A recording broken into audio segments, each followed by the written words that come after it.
नमस्कार दोस्तों, आरपीसी ग्रामीण टॉपर सामान्य ज्ञान यूट्यूब चैनल में आप सबका स्वागत है। दोस्तों मैं आत्माराम। आज का टॉपिक है दोस्तों प्रधानमंत्री एवं मंत्री परिषद। प्रधानमंत्री एवं मंत्री परिषद के बारे में टॉप 30 क्वेश्चन लेकर दोस्तों मैं आपके बीच हाजिर हूं। दोस्तों वीडियो पूरा ज़रूर देखें, अच्छा लगे तो लाइक और शेयर जरूर करें। आप चैनल पर पहली बार हैं तो चैनल को सब्सक्राइब जरूर करें दोस्तों। तो आज का वीडियो शुरू करते हैं दोस्तों।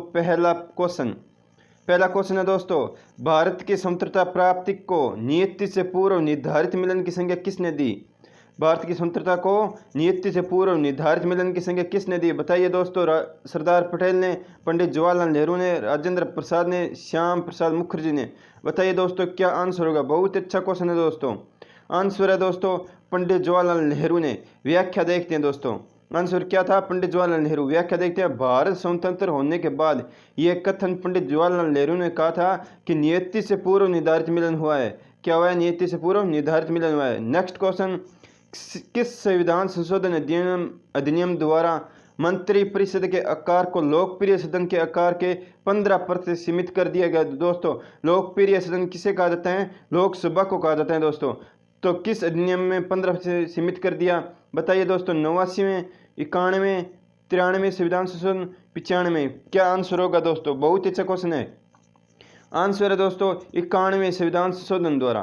व्याख्या देखते हैं, 91वें संविधान संशोधन 2003 द्वारा अनुच्छेद 75 में उपखंड 1 के जोड़कर यह प्रावधान किया गया कि मंत्री परिषद में प्रधानमंत्री सहित सदस्यों की कुल संख्या लोकसभा के कुल सदस्य संख्या का 15% से अधिक नहीं होगी। दोस्तों लोकसभा कितनी सदस्य है? प्रधानमंत्री सहित 15% से अधिक नहीं होगी। दोस्तों कब ये घोषणा की गई? 91वें संविधान संशोधन 2003 द्वारा 75 में कौन सा उपखंड जोड़ा गया? एक क्या जोड़कर यह कहा गया कि मंत्रिपरिषद सदस्य संख्या लोकप्रिय सदन की 15% से अधिक नहीं होगी। नेक्स्ट क्वेश्चन, 44वें संविधान संशोधन द्वारा किस अनुच्छेद में कैबिनेट शब्द का प्रयोग किया गया है? दोस्तों बताइए 44वें संविधान संशोधन द्वारा किस अनुच्छेद में कैबिनेट शब्द का प्रयोग किया गया है? अनुच्छेद 350, अनुच्छेद 352, अनुच्छेद 356, अनुच्छेद 360। बताइए दोस्तों किस अनुच्छेद में किया गया है?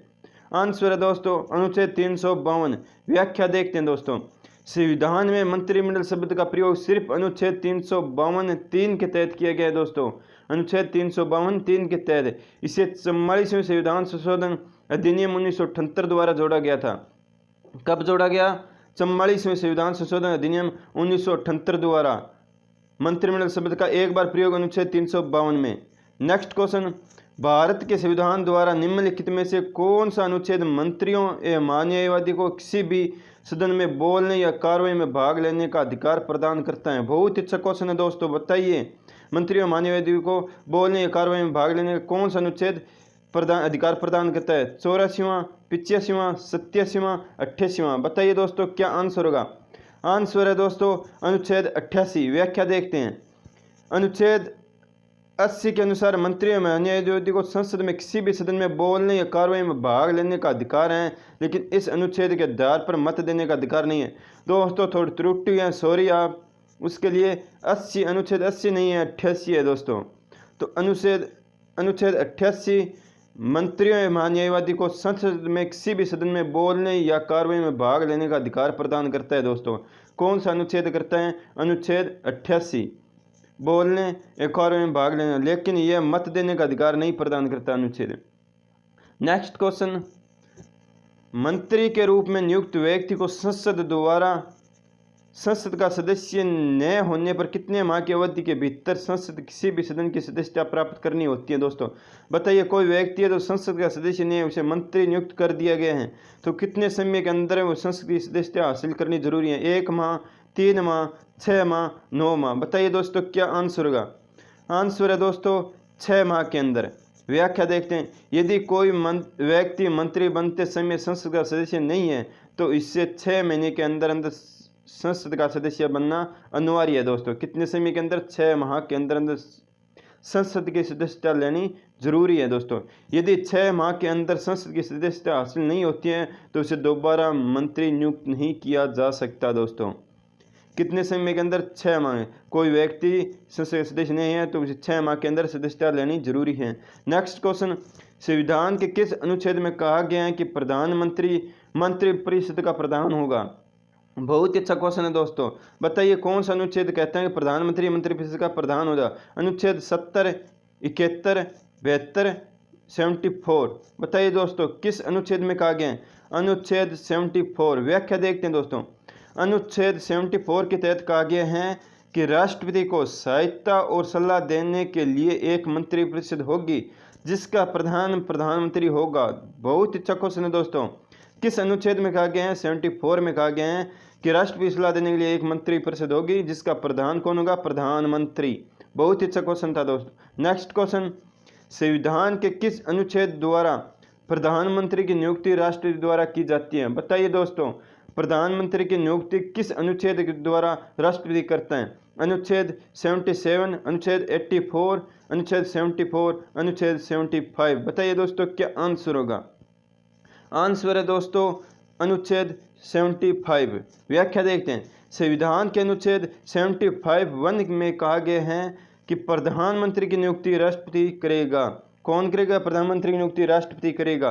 राष्ट्रपति करेगा, किंतु राष्ट्रपति की यह शक्ति विवेक की नहीं है दोस्तों।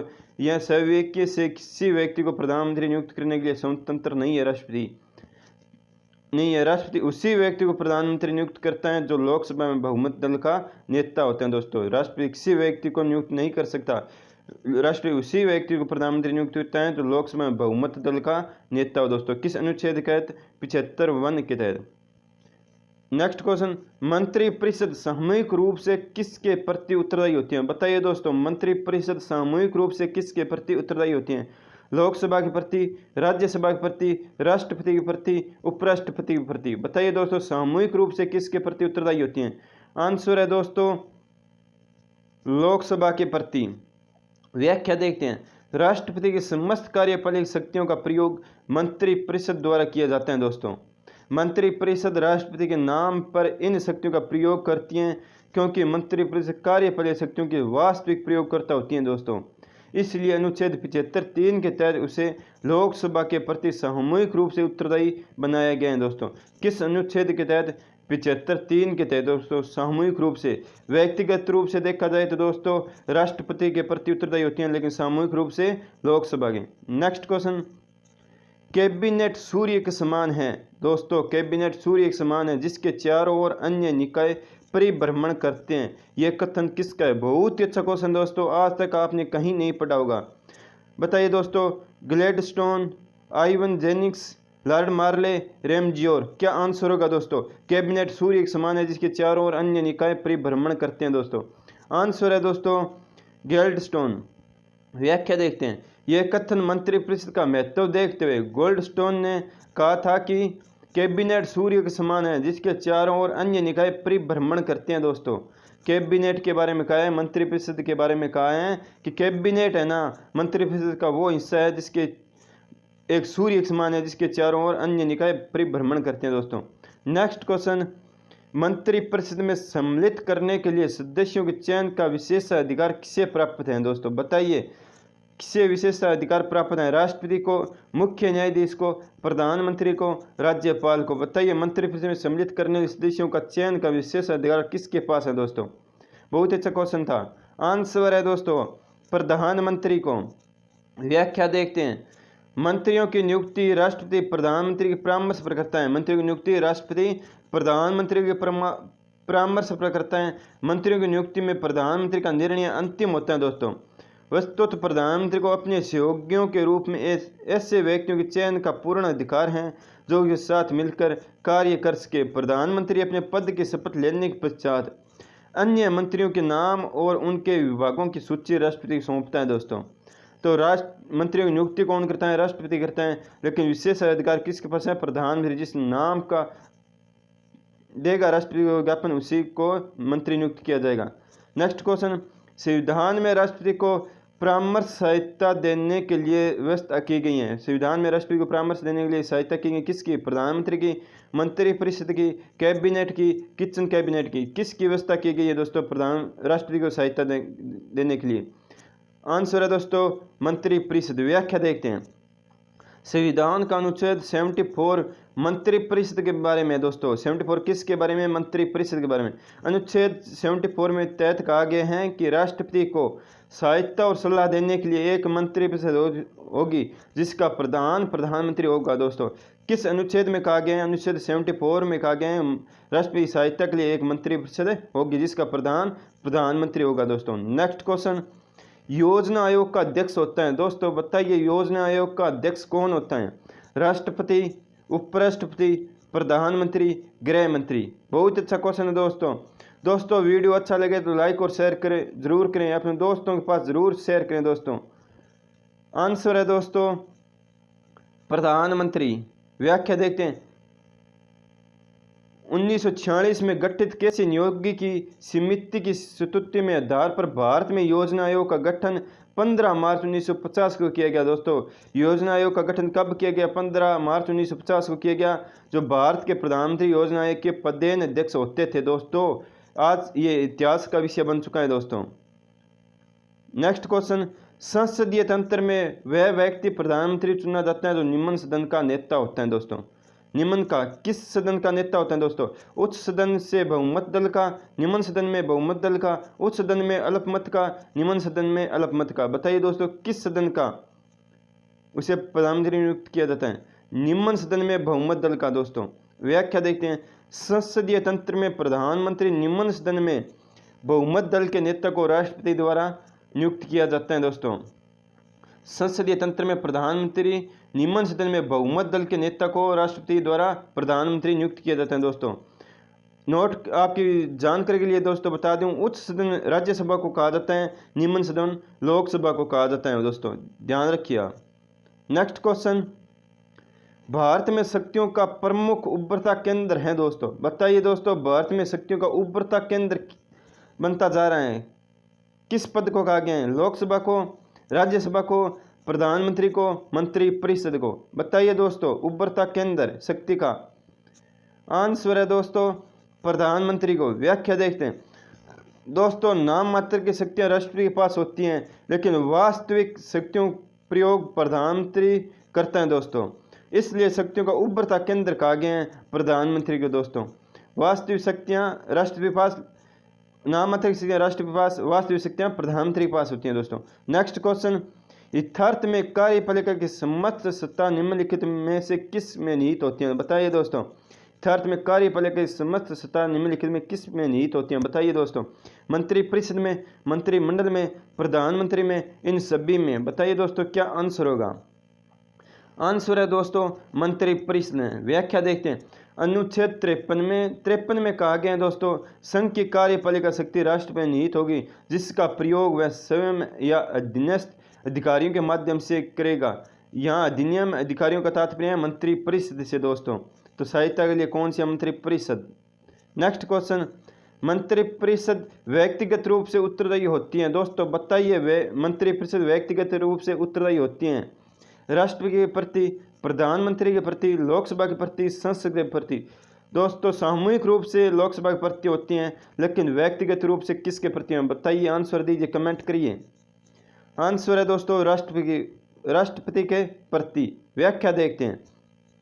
मंत्रिपरिषद व्यक्तिगत रूप से राष्ट्रपति के प्रति उत्तरदायी होती हैं दोस्तों लेकिन सामूहिक रूप से लोकसभा के प्रति उत्तरदायी माना गया है दोस्तों बहुत ही अच्छा क्वेश्चन लेकर आया मैं आपको। वीडियो अच्छा लगे तो लाइक और शेयर जरूर करें दोस्तों, चैनल को सब्सक्राइब करें। नेक्स्ट क्वेश्चन, मंत्रिपरिषद में शामिल होते हैं। बताइए दोस्तों मंत्रिपरिषद में कौन कौन शामिल होते हैं? राष्ट्रपति, प्रधानमंत्री एवं अन्य मंत्री, उपराष्ट्रपति, राष्ट्रपति व अन्य मंत्री, उपराष्ट्रपति, प्रधानमंत्री व अन्य मंत्री, प्रधानमंत्री एवं अन्य मंत्री। बताइए दोस्तों मंत्रिपरिषद में कौन शामिल होते हैं? कमेंट करके आंसर दीजिए दोस्तों। आंसर है दोस्तों प्रधानमंत्री एवं अन्य मंत्री। व्याख्या देखते हैं। प्रधानमंत्री सहित सभी प्रकार के मंत्रियों के समूह को मंत्रिपरिषद कहा जाता है दोस्तों। प्रधानमंत्री सहित सभी प्रकार के मंत्रियों के समूह को क्या कहा जाता है? मंत्रिपरिषद कहा जाता है। इस प्रकार मंत्रिपरिषद में प्रधानमंत्री, कैबिनेट सत्र के सभी मंत्री, राज्य मंत्री, उप मंत्री शामिल होते हैं दोस्तों। बहुत अच्छा क्वेश्चन था। नेक्स्ट क्वेश्चन, भारतीय संविधान के अनुच्छेद 74 और 75 में किन विषयों पर विचार करते हैं दोस्तों? बताइए अनुच्छेद 74 75 किन विषयों पर विचार करते हैं? मंत्री परिषद पर, लोकसभा के सदस्यों पर, भारत के राष्ट्रपति पर, मंत्रिमंडल के सदस्यों पर। बताइए दोस्तों क्या आंसर होगा? आंसर है दोस्तों मंत्री परिषद। व्याख्या देखते हैं। संविधान के अनुच्छेद 74 तथा 75 में मंत्री परिषद और प्रधानमंत्री नियुक्ति तथा कर्तव्यों के बारे में वर्णन किया गया है दोस्तों। अनुच्छेद 74 और 75 में किसके बारे में वर्णन किया गया है दोस्तों? मंत्री परिषद और प्रधानमंत्री की नियुक्ति तथा कर्तव्यों के बारे में वर्णन किया गया है दोस्तों। नेक्स्ट क्वेश्चन है दोस्तों, मंत्री परिषद में कितने स्तर के मंत्री होते हैं? बताइए दोस्तों मंत्री परिषद में कितने स्तर के मंत्री होते हैं? 1 स्तर के, 2 स्तर के मंत्री, 3 स्तर के मंत्री, 4 स्तर के मंत्री। बताइए दोस्तों क्या आंसर होगा? बहुत ही अच्छा क्वेश्चन है दोस्तों। दोस्तों आपसे एक ही रिक्वेस्ट है, वीडियो अच्छा लगे तो लाइक और शेयर जरूर करें। आंसर है दोस्तों 3 स्तर के मंत्री। व्याख्या देखते हैं। मंत्री परिषद 3 प्रकार के मंत्री होते हैं दोस्तों। मंत्री परिषद में कितने प्रकार के मंत्री होते हैं? 3 प्रकार के मंत्री होते हैं दोस्तों।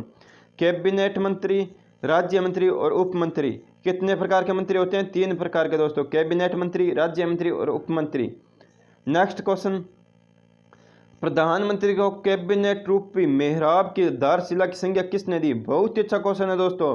प्रधानमंत्री को कैबिनेट रूपी मेहराब की आधारशिला की संज्ञा किसने दी? पंडित जवाहरलाल नेहरू ने, रेमजियोर ने, श्रीमती इंदिरा गांधी ने, लॉर्ड मार्ले ने। बताइए दोस्तों क्या आंसर होगा? आंसर है दोस्तों लॉर्ड मार्ले ने। व्याख्या देखते हैं। भारत के प्रधानमंत्री का पद का महत्व देखते हुए, भारत के प्रधानमंत्री का पद का महत्व देखते हुए लॉर्ड मार्ले ने कैबिनेट रूपी मेहराब की आधारशिला अर्थात मंत्री परिषद की नींव का पत्थर कहा है दोस्तों। किसको कहा है? प्रधानमंत्री को कहा है दोस्तों मंत्री परिषद का नींव का पत्थर। बहुत ही अच्छा क्वेश्चन दोस्तों, बहुत सारे एग्जाम में पूछा गया है। नेक्स्ट क्वेश्चन, मंत्री परिषद के पद त्याग करने के लिए मंत्री किसको अपना त्याग पत्र संबोधित करता है? बताइए दोस्तों किसको संबोधित करेगा अपना त्याग पत्र? राष्ट्रपति को, उपराष्ट्रपति को, प्रधानमंत्री को, लोकसभा अध्यक्ष को। बताइए दोस्तों बहुत ही अच्छा क्वेश्चन है। क्या आंसर होगा? कमेंट करके आंसर बताइए। आंसर है दोस्तों राष्ट्रपति। व्याख्या देखते हैं। मंत्री परिषद का कोई मंत्री अपना त्याग पत्र राष्ट्रपति को सौंपकर किसी सैन्य पद से हट सकता है दोस्तों। किसको मंत्री किसको त्याग पत्र देते हैं? राष्ट्रपति को दोस्तों। प्रधानमंत्री सलाह पर ही वो राष्ट्रपति को त्याग पत्र दे सकते हैं दोस्तों।